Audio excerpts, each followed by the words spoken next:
जे दिनै जों नुबाय हाग्रामा महिलारि बिथां BPF सरकारा दिनैसिमाव 5 दान जाबाय।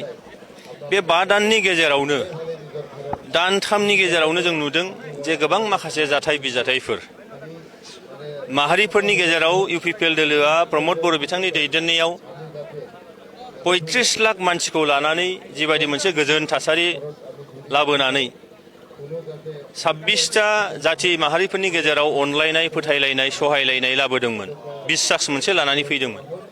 बेयो दानथाम बा दानबानि गेजेरावनो दिनैहाय मोनसे फोथायलायनो हायै मोनसे थासारिसिम लानानै फैफिनदों।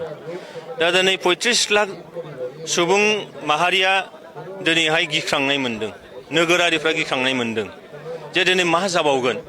दा बेनिखायनो जों UPPL दोलोआ जों मोनसे रेजिस्टार पार्टी, रिकगनाइज मोनसे पार्टी। प्रमद बर' बिथांनि दैदेननायाव थांनाय बोसोरबायाव जों BTRल' नङा, आसामल' नङा, सारा भारतआवनो मोनसे मडेल सेट खालामदों जे UPPL जों गोजोना सम्भब जायो। UPPL हान्जाजों हारि माहारिनि गेजेराव फोथायलायनाय अनलायनाय सहायलायनायफ्रा सम्भब जायो।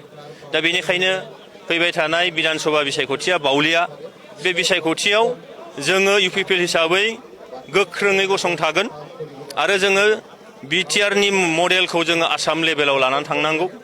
दा बेनिखायनो फैबाय थानाय बिसायख'थियाव UPPLखौ बाद होनानै कुनु राजनैतिक बियो नेशनेल पार्टियानो जा आरो आनसलिक पार्टियानो जा रावबो जाहाथे सरकार गठन खालामनो हाया, सरकार दानो हाया, बे लेभेलसिम जोङो साननानै दङ। बेनिखायनो जोङो बे बिसायख'थियाव 15 जोंहा समस्ति दङ। बेयाव बे 15 बियाबावबो जों गोख्रोङै गसंथागोन आरो बायजोआवबो जोङो गसंथानायनि बा गसंनायनि मोनसे सिन्था खालामदों। बेनिखायनो बे गासैखौबो नाहरजोबनानै जों नुदों दिनैनि थारिखआव UPPLनि जे इम्परटेन्स, बे इम्परटेन्सआ दिनै रायजो राजाफोरनि गोसो गोरबोआव निस्सय दङ, समाजाव निस्सय दङ आरो बेजों जों मोनसे मोजां फिथाइ निस्सय लाबोनो हागोन। दिनैनि कार रेलिया बेनिखायनो UPPLआ जे दङ दाबो, UPPLआ जे दिनै जोङो फैबाय थानाय बिसायख'थियाव गोख्रोङै गसंथानानै जोङो मोजां मोनसे समाज, मोजां मोनसे थासारि, मोजां मोनसे सोलोंथाइ बेबस्था, राङारि बेबस्था, हारि माहारिनि गेजेराव अनलायनाय सहायलायनाय फोथायलायनाय लाबोनो हागोन, बेखौ जोङो दिन्थिनो नागिरदों।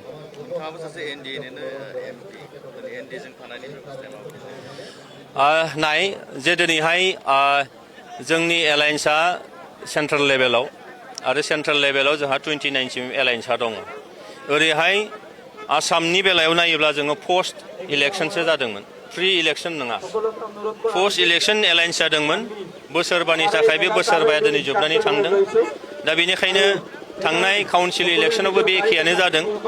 दा बेनिखायनो जों नुदों जे जोंहा एलायन्सखौ दिनै नेशनेल पार्टिनिफ्राय लुबैदों, सोरनिफ्रायबा लुबैदों, खिन्थु जोङो UPPL हिसाबैनो गोख्रोङै दङ।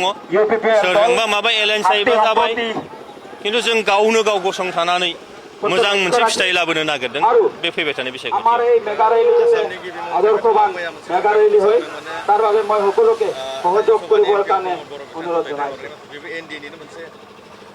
बियो NDAनि बाहागो माने दिनैहाय UPPLआ जे बेसेबां इम्परटेन्ट बेसो नुजादों थारमाने मिथिबाय ना। इम्परटेन्टखौ प्रमद बर' बिथांनि दैदेननाय UPPL हान्जाखौ दिनै बिथांमोनहा एंगारनानै दोनोबा सोरबाया बिराद मोनसे खहा फैनो हागौ, बे जिनिसासो नुजादों।